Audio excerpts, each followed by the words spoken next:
मंत्र पाठ। ओम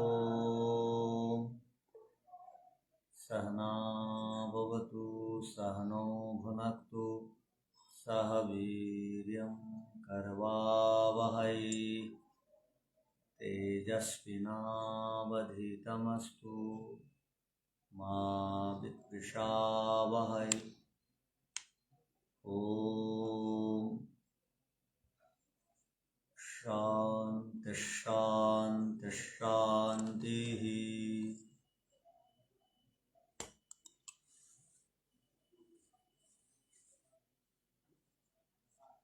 सांख्य दर्शन में चतुर्थ अध्याय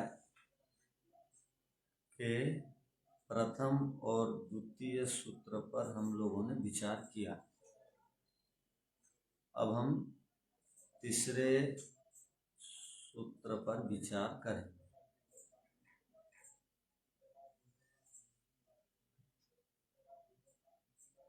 विवेक प्राप्ति जीवन का उद्देश्य है। विवेक की प्राप्ति के लिए किन नियमों का अनुष्ठान हम सबको करने की आवश्यकता है, इस पर इस अध्याय में दृष्टांतों के माध्यम से बताया गया है, उदाहरण दे करके समझाया गया है। तो राजपुत्रवत् तत्वोपदेशा पिशाचवत् अन्यार्थोपदेशे अपि, इन दोनों सूत्रों के उपरांत अब तीसरे सूत्र पर हम विचार करेंगे। आवृत्ति रसकृदुपदेशा, इसको यदि हम अलग अलग करेंगे तो क्या होगा? आवृत्ति ही असकृत उपदेशा, आवृत्ति ही असकृत उपदेशा, ये सूत्र है। हम लोग सुनते हैं, नीतिकारों ने कहा है कि अभ्यासात् धार्यते विद्या, अभ्यास से विद्या आती है। और भी सुनते हैं, आप लोगों ने भी सुना होगा ये नीति वाक्य के इस खंड को, बिना अभ्यास से विषम विद्या। आप लोगों ने सुना है ना? अभ्यास नहीं करने पर वो विद्या से विपरीत अर्थ ले लेता है आदमी, और वो विद्या उसके लिए विष के समान है। तो विद्या पढ़नी पड़ती है, और विद्या की प्राप्ति के लिए तप करना पड़ता है। और विद्या किसी को बिना अभ्यास के और बिना तप के विद्या नहीं मिलती। तो यहाँ पर विद्या के लिए कहा गया है, विवेक के लिए कहा गया है, ज्ञान प्राप्ति के लिए जोर दिया गया है। उसका उपाय क्या है? विद्या की प्राप्ति किस प्रकार होगी? एक आदमी विद्वान बनना चाहता है, विवेकी बनना चाहता है, तो उसका उपाय क्या है? तो यहाँ पर उपाय बताया गया। आवृत्ति असकृत उपदेशा। आवृत्ति माने दोहराना, आवृत्ति असकृत माने बार बार, सकृत माने एक बार, सकृत माने एक बार, असकृत माने बार बार। बार बार पुनः पुनः उपदेश ग्रहण करने से, अर्थात उपदेशों की बार बार आवृत्ति होती रहनी चाहिए। सूत्र का अर्थ हो गया कि उपदेश की आवृत्ति बार बार करनी चाहिए, ये सूत्र का अर्थ हो गया। एक बार उपदेश सुन लेने से, एक बार कोई ग्रंथ को पढ़ लेने से केवल ग्रंथ का, उपदेश का केवल भूमिका या परिचय हम सबको प्राप्त होता है। किंतु जब हम बार बार उस उपदेश को सुनते हैं तब हम उस विद्या में, उस विषय में पारंगम होते हैं और वह विषय दृढ़ता से अंतःकरण में बैठ जाता है। आज तक एक बार पढ़ के कोई भी विषय को दृढ़ता से अपने अंदर स्थापित करने में सक्षम नहीं हुआ है। तो विषय की आवृत्ति की आवश्यकता है, विषय की आवृत्ति की आवश्यकता है। तो यहां पर उपदेश का अर्थ है सुनना या स्वाध्याय करना। आप उपदेश सुनेंगे या स्वाध्याय करेंगे तो एक बार उपदेश सुन लेने से, एक बार स्वाध्याय कर लेने से कोई विद्वान नहीं बन जाएगा या उस विद्या में वो निपुण या दृढ़ नहीं हो सकता। उपदेश को बार बार सुनने की आवश्यकता है, यहाँ पर ये कहा गया। क्यों इस सूत्र में उपदेश को पुनः पुनः सुनने की आवश्यकता है कहा जा रहा है? इसलिए कहा जा रहा है कि हमारे मन में, हमारे अंतःकरण में जन्म जन्मांतरों के काम के, लोभ के, मोह के, अविद्या के, अज्ञान के संस्कार भरे हुए हैं। इसी जन्म के नहीं है संस्कार, विगत अनेक जन्मों के संस्कार हैं, इकट्ठे हैं। और आपको पता होना चाहिए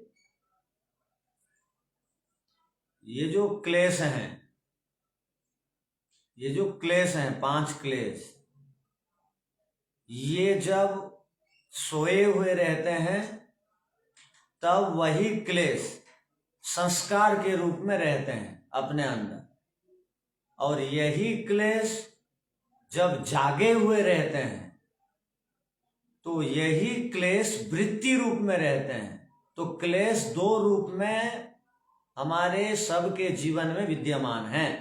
क्या क्या के रूप में क्लेश विद्यमान है? वृत्ति के रूप में या तो संस्कार के रूप में।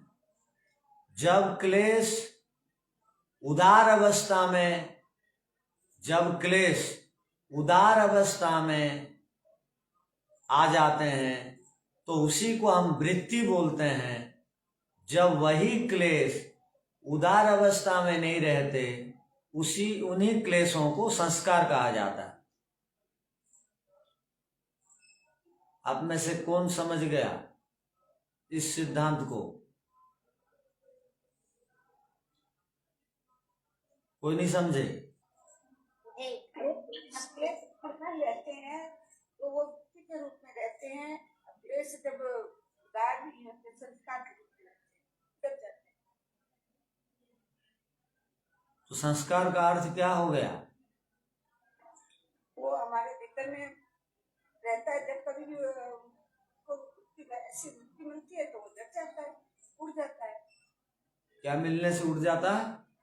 आलम्बन। तब वातावरण मिल जाए तो उसमें उड़ जाता है और नहीं तो दबा रहता है। ठीक है, आलम्बन मिल जाए। ठीक, बढ़िया, ठीक उत्तर है।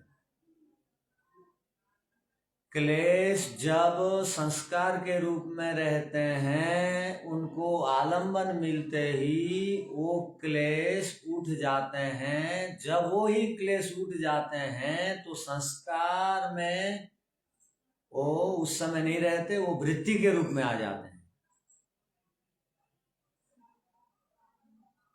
ठीक है, तो ये क्लेशों की 2 अवस्थाएं हैं। तो जन्म जन्मांतरों के क्लेश हैं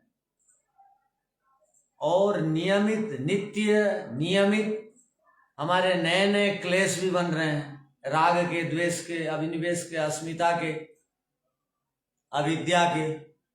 तो इतने सारे क्लेश हैं जन्म जन्मांतरों के, इतने सारे संस्कार हैं।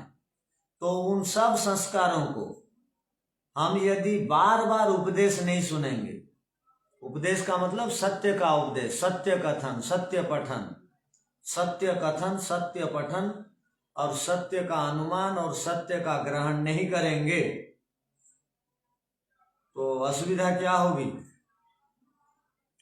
वो जो संस्कार के रूप में क्लेश मौजूद हैं वो हमको दुख देते रहेंगे, हमको जीवन के लक्ष्य से वो विचलित करते रहेंगे। और जब बार बार उपदेश सुनेंगे, उपदेश ही क्लेशों को भस्म करता है। उपदेश के माध्यम से ही क्लेशों को हम दग्धबीज अवस्था में लाने में सक्षम होते हैं। तो ज्ञान के द्वारा, उपदेश के द्वारा क्लेशों को भस्म किया जाता है, समाप्त किया जाता है। तो आप दिन में हजारों बार क्लेश से युक्त कर्म करेंगे और एक बार उपदेश सुनेंगे तो किसका प्रभाव रहेगा जीवन में? क्लेश का रहेगा। तो कितने बार तो अब बताइए कितने बार उपदेश सुनने की आवश्यकता है? बार बार। इसलिए यहाँ सूत्र में क्या कहा गया कि बार बार उपदेश सुनिए, बार बार उपदेश सुनिए। एक बार उपदेश सुन के थक मत जाइए। और कई बार उपदेश सुनने पर भी एक आदमी बदलता नहीं है। इसका अर्थ क्या है? जैसे कपड़े में रंग लग गए हो, वार्निश लग गया हो और उसको भी हम सामान्य जल से धोना चाहेंगे तो क्या होगा? सामान्य धूल है तो उसको झाड़ देने से भी समाप्त हो जाता है। और थोड़ा सा यदि मैल है कपड़े में तो सरफ पानी से धुला जाएगा। और तेल लग गया, वार्निश लग गया तो उसके लिए तो अलग उपाय की आवश्यकता है। और संस्कारों का पहाड़ है, हिमालय पहाड़ के समान अविद्या के संस्कार है हमारे अंदर। उसको बिना हथौड़े से हम केवल झाड़ू से साफ करना चाहेंगे, संभव है? नहीं है। तो उसको हथौड़े मारने की आवश्यकता है। तो ज्ञान रूपक हथौड़ा से उसके ऊपर प्रहार करेंगे, वो संस्कार रूपक हिमालय पहाड़ पर। तब वो हिमालय पहाड़ डगमगाएगा, उसमें हलचल और उसमें क्षीणता आने की संभावना है। अर्थात उसको वो पहाड़ टूट करके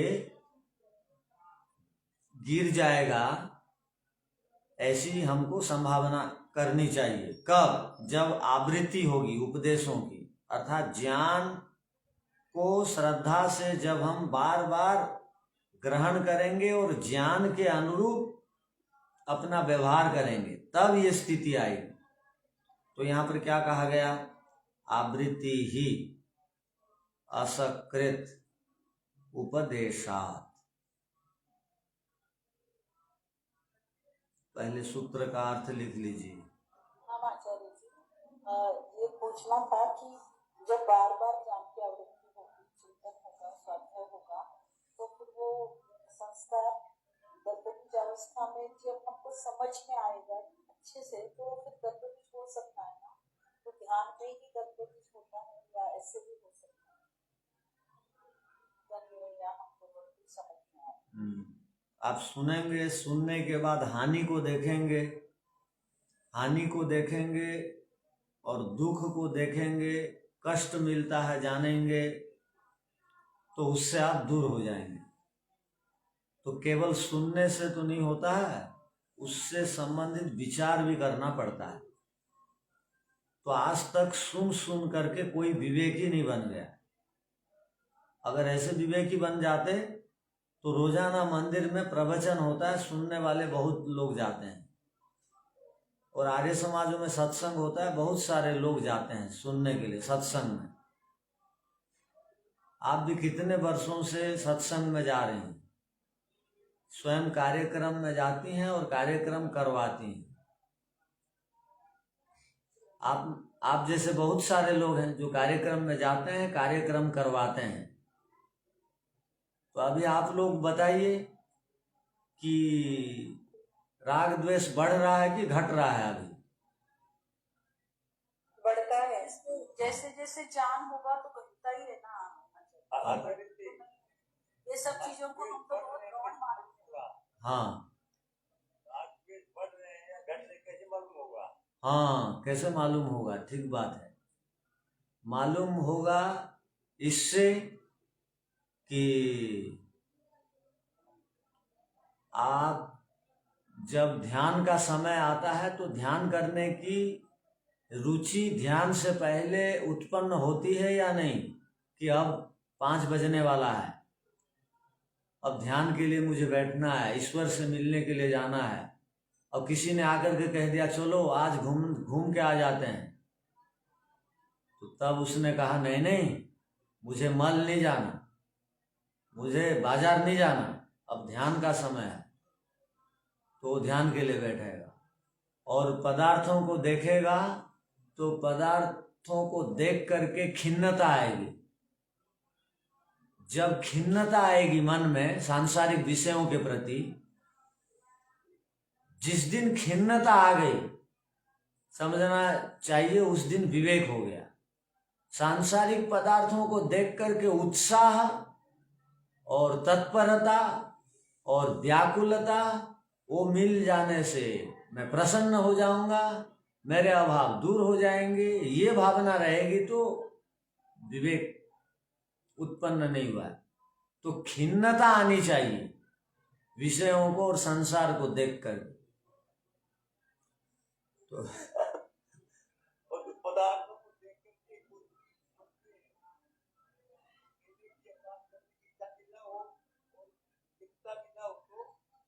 क्या नहीं, मैं सुनाई नहीं दे रही, आपकी आवाज नहीं आ रही। मेरा कहना ये है, हाँ जी, ना तो आसक्ति न हो, लेकिन न हो। हाँ ठीक है। कहना नहीं हो मतलब आसक्ति भी नहीं हो। कई बार जो हैं वो जो आलसी और नींद में रहते हैं, जो जागृत नहीं रहते हैं, वो भी संसार के पदार्थों के प्रति रुचि नहीं रखते हैं। कोई दे दिया तो ठीक, ना तो मुझे वो नहीं चाहिए, क्योंकि उनको पुरुषार्थ करना पड़ेगा, जाना पड़ेगा, ये करना पड़ेगा, तब वो मिलेगा, इसलिए वो उसमें रुचि नहीं दिखाते। वो आलसी हैं, प्रमादी हैं, तो वो भी चुपचाप पड़े रहते हैं। तो उस स्थिति में खिन्नता नहीं आती है। जब तक हम दोष नहीं देख लेंगे ना, जब तक खिन्नता नहीं आ जाएगी ना, तब तक वैराग्य नहीं होगा।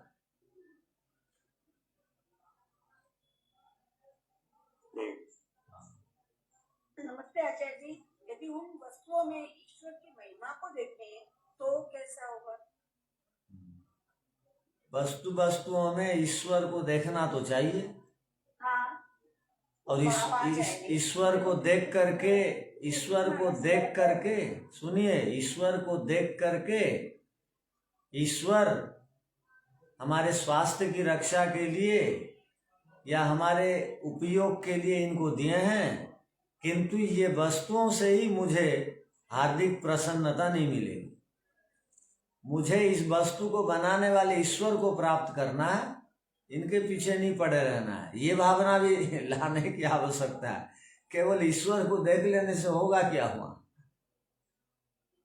ईश्वर को इसलिए देखने के लिए बोलते हैं कि ईश्वर इस पदार्थ के मालिक हैं, उनसे पूछ करके उपयोग करिए और अनावश्यक उनको इकट्ठा मत करिए, मत खाइए, और उनका दुरुपयोग मत करिए, उनको तोड़िए फोड़िए मत। तो ठीक है, पर गुणों की उसमें गुण को देखें, गुण ईश्वर के बने तो सब पदार्थों में ईश्वर है, तो सब पदार्थों की आपको आवश्यकता है क्या? नहीं है। लेकिन जो सामने आते हैं, समक्ष आते हैं, उनका तो हम ये कर सकते हैं कि देखिए परमात्मा ने कैसी व्यवस्था कर। इसी को कहते हैं ब्रह्मभाव। ब्रह्मभाव का अर्थ होता है हर पदार्थों में ईश्वर को देखना और किसी भी पदार्थ से राग द्वेष नहीं करना। राग द्वेष का भाव हटे, इसलिए ब्रह्म भाव रखें। यदि वहां ईश्वर को नहीं मानेंगे तो उस पदार्थ को आप प्राप्त करने की इच्छा करेंगे और प्राप्त करके उसका दुरुपयोग भी करते हैं और अति भी उसका प्रयोग करते हैं, जिससे हमारी हानि होती है। जैसे घर में माता पिता आचार्य को देखते हैं और सावधान रहते हैं, वैसे ही सब पदार्थों में जो ईश्वर को देखता है और जैसे आचार्य जी की बात नहीं मानने पर, माता पिता की बात नहीं मानने पर दंड देंगे, घर से निकाल देंगे, ये विचार आता है, वैसे ही उन पदार्थों में ईश्वर को देख करके यदि उनका वेद की आज्ञा के अनुसार प्रयोग नहीं करेंगे तो ईश्वर भी हमको निकाल देगा। कहाँ से? मनुष्य योनि से हटा देगा, बोलेगा है तुम इसके लायक नहीं हो। तो उसी को कहते हैं ब्रह्मवाद।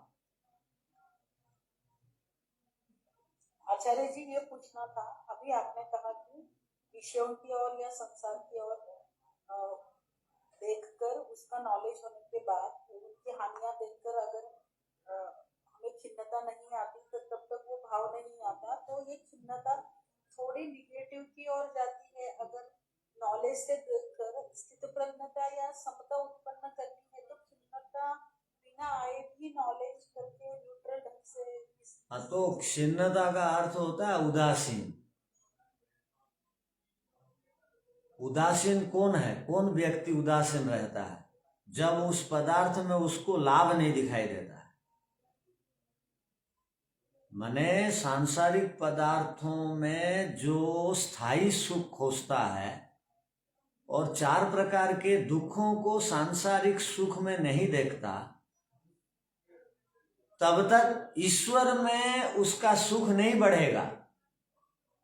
जो ईश्वर में स्थायी सुख, नित्य सुख देखता है और शुद्ध सुख देखता है और संसार के पदार्थ में दुख मिश्रित सुख देखता है, अस्थायी सुख देखता है, तब वो ईश्वर की ओर बढ़ता है। ना तो वो उसको संसारी प्रिय बना रहेगा उसके लिए।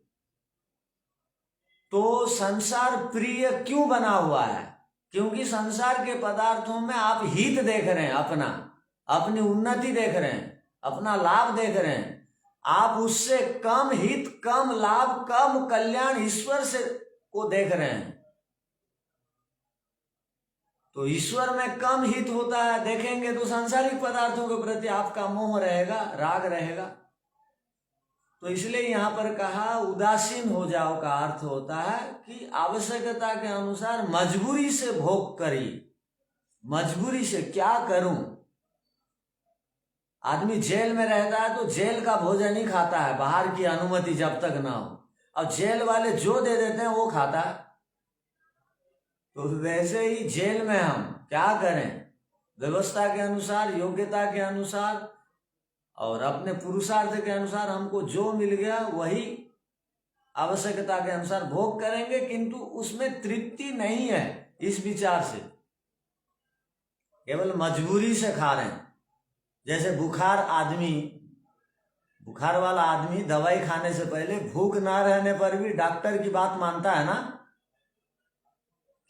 मजबूरी से क्या करता है? उसको कड़वा कड़वा मुंह है तो भी वो बिस्कुट चबाता है, क्योंकि दवाई रिएक्शन ना करे और डॉक्टर का आदेश है, वो मजबूरी से खाता है बेचारा। वैसे ही हमको पूरे मजबूरी से प्रयोग करना है सब वस्तु। ये स्थिति तब आएगी जब उसमें हम देखेंगे हानि, अपनी हानि, उसमें हानि होती है देखेंगे। मजबूरी में मतलब अशांति मन में नहीं। आप गाड़ी में पेट्रोल डालते हैं तो अशांति से डालते हैं कि चलो जाना है, डालना पड़ेगा बोलते हैं ना, या नाराज होकर के मनी पर्स को फाड़ करके पैसा निकाल के तो पेट्रोल नहीं डालते।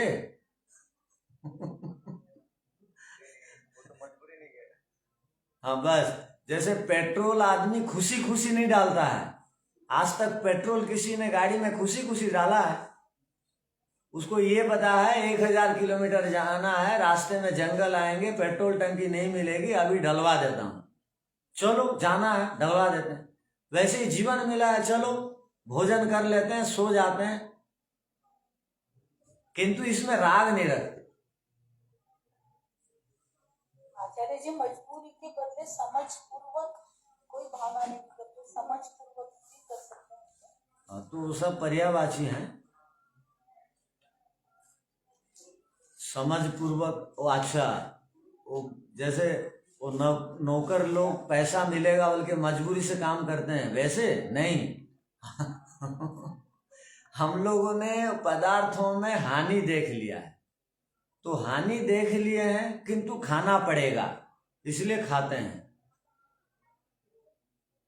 राग की दृष्टि से नहीं खाते हैं, संतुष्टि, आत्मसंतुष्टि या तृप्ति मिल जाएगी बोल के नहीं खाते हैं, उस दृष्टि से मजबूरी को लीजिए।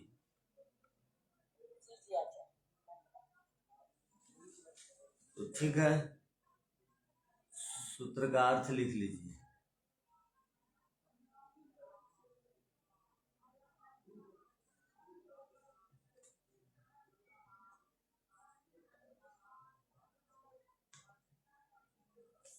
भूमिका,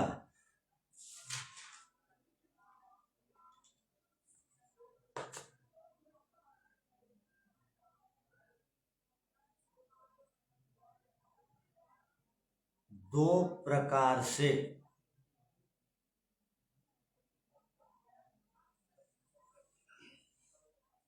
उपदेशों का ग्रहण होता है।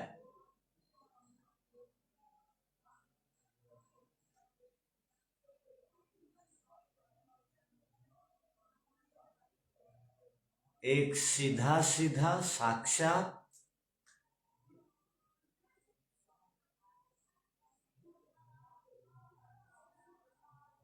एक सीधा सीधा बराबर साक्षात उपदेश होता है, और दूसरा असाक्षात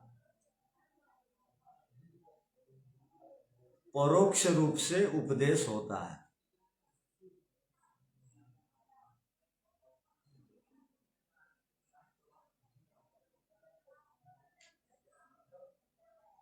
दोनों प्रकारों के उपदेशों से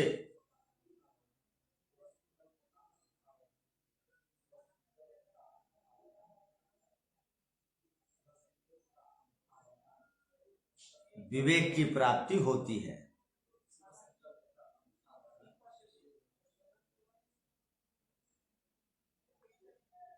यह बात पीछे बता दी गई है।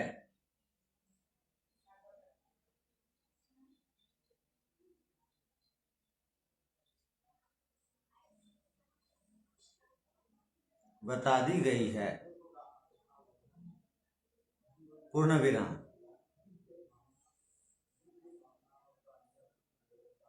कई बार देखने को मिलता है कि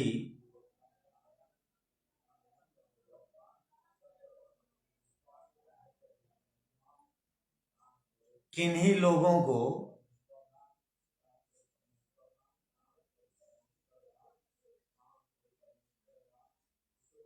एक बार उपदेश सुनते ही विवेक उत्पन्न हो जाता है।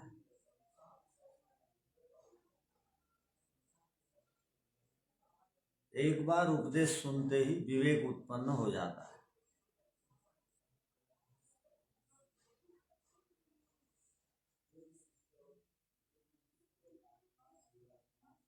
और कुछ लोगों को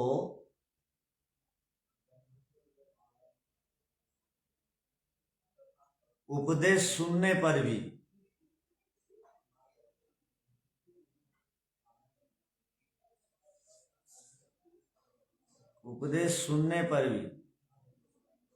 पहले जैसे रहते थे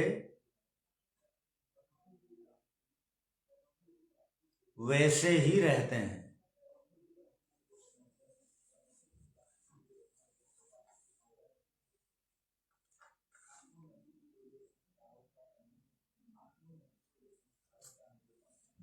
पहले जैसे रहते थे वैसे ही रहते हैं।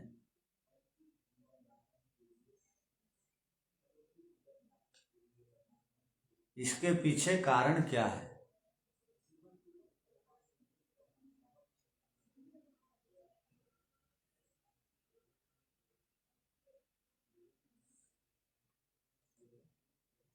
इसके पीछे कारण क्या है?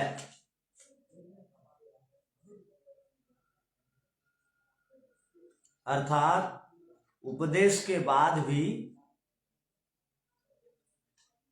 अर्थात उपदेश के बाद भी मत लिखिए, उपदेश के बाद विवेक हो जाना चाहिए।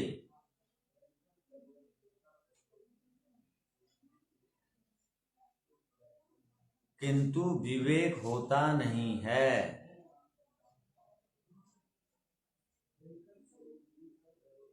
इस पर सूत्रकार कहते हैं, इस पर सूत्रकार कहते हैं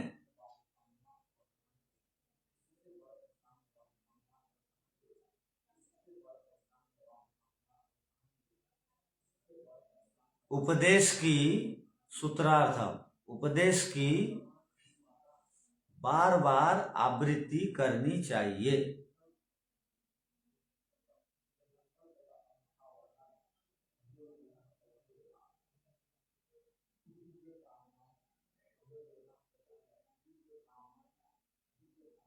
विषयों की आवृत्ति करने पर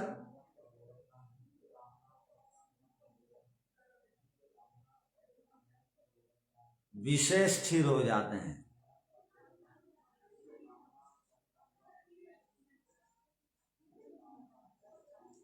वैसे ही विषयों की आवृत्ति करने पर विषय स्थिर हो जाते हैं।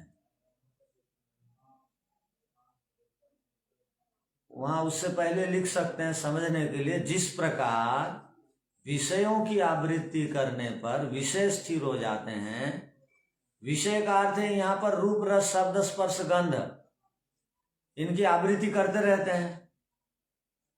टीवी देखने की आवृत्ति होती है दिन में, तो हर समय देखने की इच्छा होती है, और खाने की आवृत्ति होती है तो हर समय कभी भी कुछ मिला तो खा लेते हैं।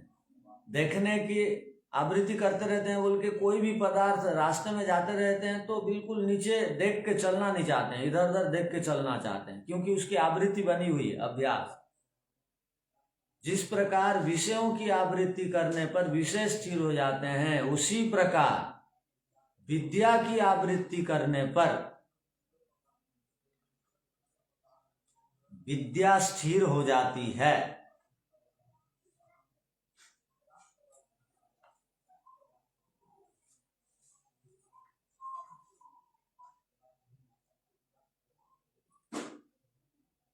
किसी शास्त्र को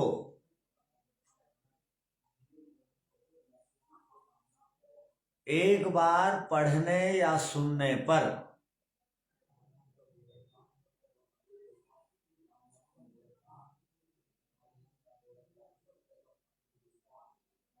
केवल शास्त्र का परिचय प्राप्त होता है,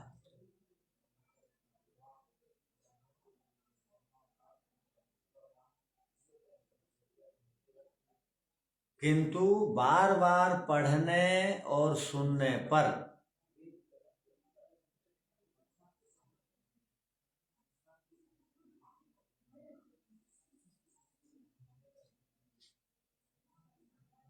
हृदय में शास्त्र विषयक ज्ञान स्थिर हो जाता है।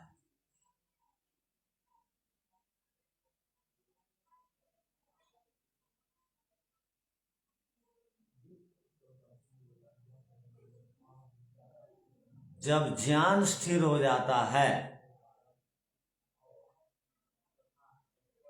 तब विवेक वैराग्य की स्थिति बनती है।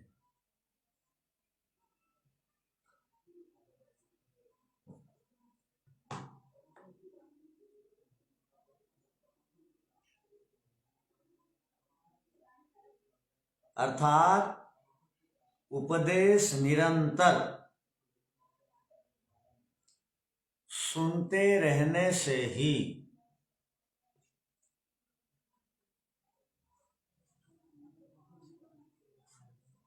विवेक जागता है।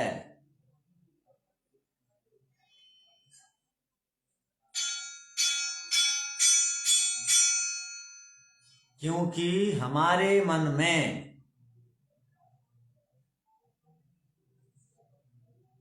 प्रत्येक दिन अज्ञान अल्प विराम, आलस्य अल्प विराम, कुसंगति अल्प विराम, गलत विचार अल्प विराम, गलत ध्यान अल्प विराम,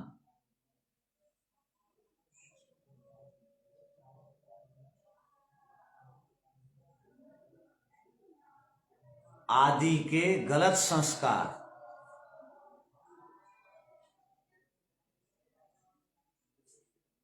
संग्रहित हो जाते हैं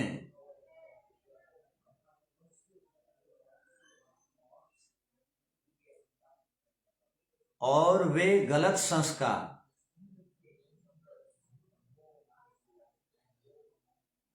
बार बार उपदेश सुनने से ही दूर हो सकते हैं।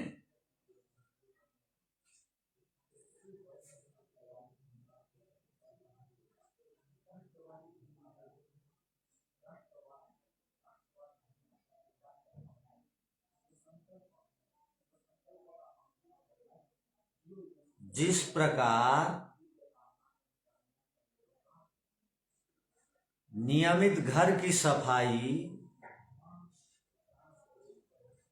जिस प्रकार नियमित घर की सफाई से घर का मैल दूर करते हैं,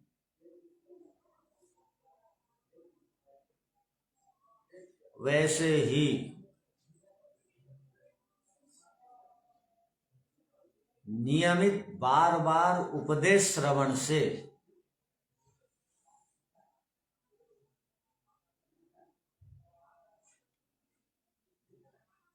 मन की सफाई होती है।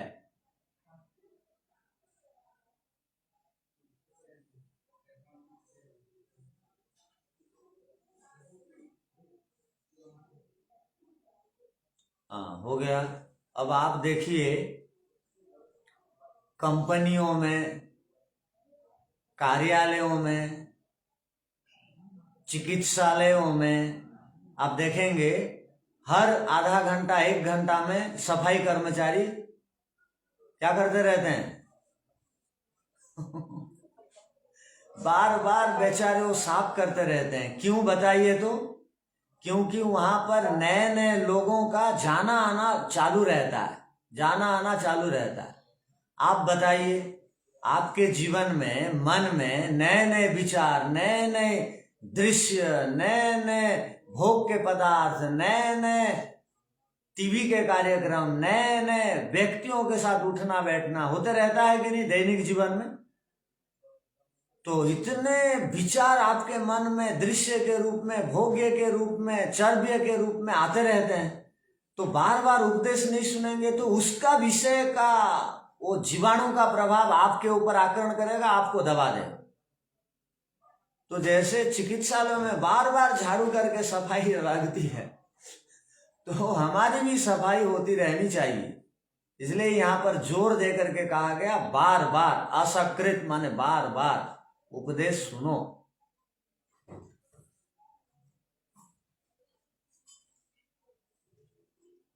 आवृत्ति ही असकृत उपदेशात।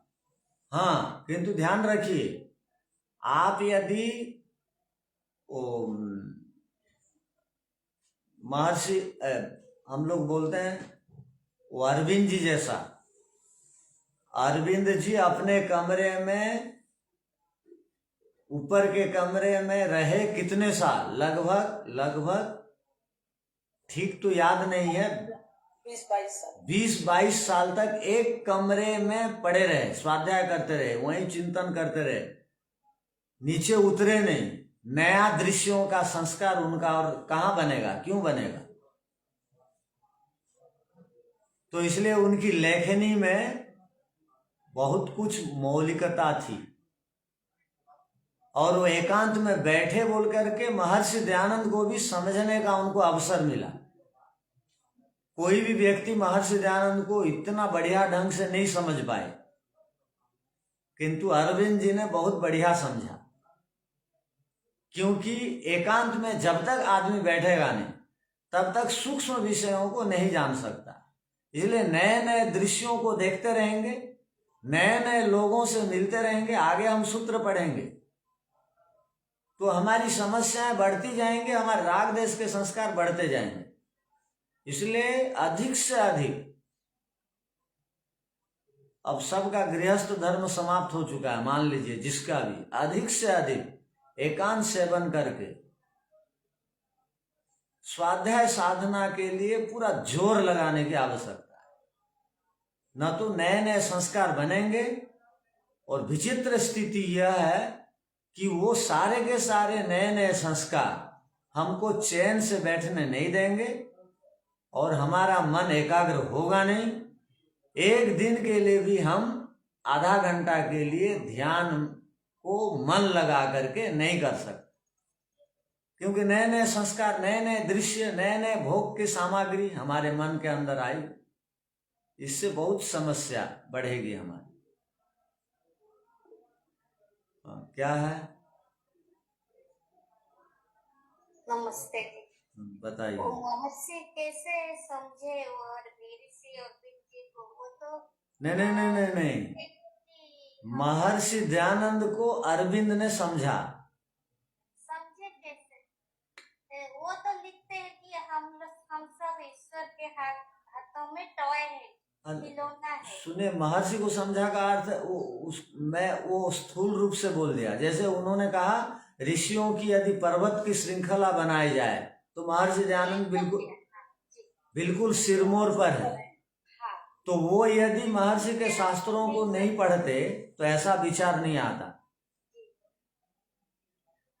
उस दृष्टि से बोल रहा हूं। आध्यात्मिक दृष्टि से तो वो तो ब्रह्म सत्यम जगत मिथ्या आदि परंपरा के हैं ये सब, किंतु बाकी लोगों की अपेक्षा से उनकी लेखनी में कुछ मौलिकता थी। हाँ, और वो मौलिकता आएगी कैसे? एकांत में बैठने से। कुछ लोग बोलते हैं वो अंग्रेजों से डर गए, ऐसा कर दिए। महर्षि दयानंद जैसा नरपुंगा हर कोई तो नहीं बन सकते, किंतु कोई भी कारण हो, एकांत में बैठना, जब तक चोट नहीं लगेगी आदमी बदलता नहीं है। तो चोट लगी किसी भी प्रकार से हो, आदमी में परिवर्तन आया। तो अब तक जितने भी ऋषि महर्षि हुए हैं सबको चोट लगती है पहले, तब ऋषि महर्षि बनते हैं। यदि महर्षि दयानंद जी के जीवन में 3 घटनाएं नहीं आती तो महर्षि दयानंद जी थोड़ी ऋषि बन जाते। महर्षि दयानंद जी पहले वो मूर्ति में चूहा को देखे, बहन की मृत्यु, चाचे की मृत्यु को उन्होंने देखा, उसके बाद वो चोट लगी, तब उनमें परिवर्तन हुआ। वो गौतम बुद्ध को भी ले लीजिए, वो भी रोगी को देखे, वृद्ध को देखे और मृत्यु को देखे, सब जाता हुआ देखे, तब उनके अंदर घटनाओं को देख लेने से भी कोई नहीं बन जाता है बड़ा आदमी। घटनाओं पर विचार करने से आदमी में विवेक उत्पन्न होता है। आगे हम पढ़ेंगे। तो घटनाओं से आदमी बढ़ते हैं आगे, उसमें चोट खाते हैं जब उसको विचार करते हैं तब। तो आप ध्यान रखिएगा, इस चतुर्थ अध्याय के प्रत्येक सूत्र अपने आप में महत्वपूर्ण है, और ये सूत्रों को आप याद कर लेंगे ना। मान लीजिए अभी आपने याद नहीं किया सूत्रों को, तो आप चाहेंगे क्या कि अगले जन्म में मार खा करके याद करना पड़ेगा? बच्चों की बहुत पिटाई होती है, इसलिए वो स्कूल जाना डरते हैं। और गुरुकुलों में बहुत अनुशासन दंड है, इसलिए गुरुकुल में पढ़ना कोई नहीं चाहता। क्योंकि गुरुकुल में इसलिए पढ़ने के लिए बच्चों को नहीं भेजते माता पिता कि यहाँ बिल्कुल दीनहीन स्थितियों में बच्चों को रखा जाता है और शरीर को कृशकाय बना दिया जाता है। तो कोई भी माता पिता नहीं चाहते कि मेरे बच्चे इतने अधिक ठंड के दिनों में खाली शरीर में व्यायाम करें, कौन चाहेगा? तो इसलिए गुरुकुल में ना बच्चे पढ़ना चाहते हैं ना माता पिता छोड़ना चाहते हैं, और स्कूल में बच्चे जाना नहीं चाहते। क्यों? उनको दंड मिलता है याद नहीं करने से। किंतु अभी हम किसी को दंड मिलने वाला नहीं है। सुबह शाम एक एक शब्द को मन में बैठा करके याद कर लेना चाहिए। तो ऐसे बोल बोल के याद करना चाहिए। क्या?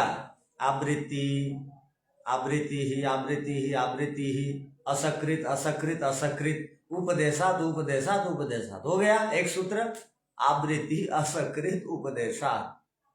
तो आवृत्ति माने दोहराना, असकृत माने बार बार, उपदेशात माने उपदेशों को।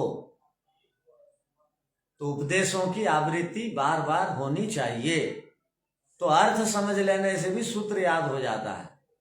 अब आप दूसरों को भी बोल पाएंगे। आपके बच्चे आपको बोलेंगे कि दादाजी या माताजी पिताजी मेरे को याद नहीं होते, तो आप उसको विधि बताएंगे कि देखो भाई, एक बार पढ़ लेने से याद नहीं होता है, बार बार पढ़ना पड़ता है, शब्दों की आवृत्ति करनी पड़ती है, न तो दृढ़ता से वो शब्द हृदय में नहीं बैठते। तो हमको याद रहेगा तब दूसरों को हम याद भी करा पाएंगे। तो चलिए आप इस सूत्र को कल तक याद करके आइए, आवृत्ति असकृत उपदेशा। ठीक है स्वामी जी? हाँ जी। स्वामी जी, आप जो पुस्तक पढ़ा रहे हैं, किसी का भाष्य है?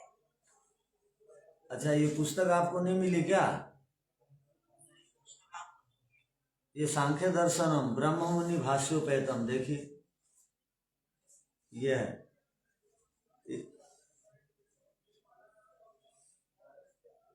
ठीक है, आप गुरुकुल आने वाले हैं ना, तो आपको ये पुस्तक यहाँ शायद मिल जाएगी। ठीक है।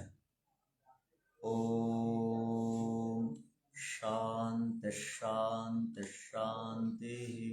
सबको सादर नमस्ते।